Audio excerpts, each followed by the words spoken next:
પેલા આપણે ઓલા રાજકોટ બટુકભાઈ હેરમા પાનવાળાને ત્યાં જવાનું છે. કેમ બાપા? એને વાલા આપણે વેણ આપ્યું છે, અને સાધુ જો વેણમાં ખોટો પડે ને તો એને લાંછન લાગે વાલા.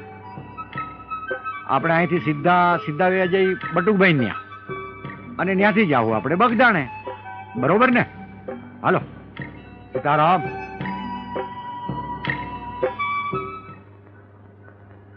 ઓય ઓય બટુકભાઈ. બાપા સીતારામ.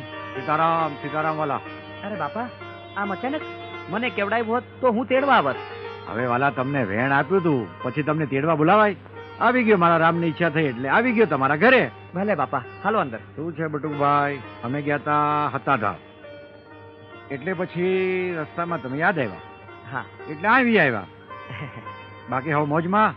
હાજી બાપા. દીકરો ક્યાં છે તમારો? બસ બાપા, એ ગગાને લાવતો.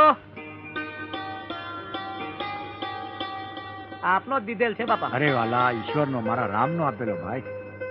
સીતારામ. પેલા તમારું ઘર બહુ નાનું લાગે છે. બાપા, આપની કૃપા થાય તો મોટું થઈ જાય. મારી કૃપા હોય વાલા, કૃપા તો મારા રામની. બાપા, હવે આવ્યા છો તો થોડુંક રોકાવ ને. ના વાલા, બટુક, મારી તબિયત બરાબર નથી ભાઈ. આ તને વેણ આપ્યું હતું ને એટલે આવી ગયો ભાઈ.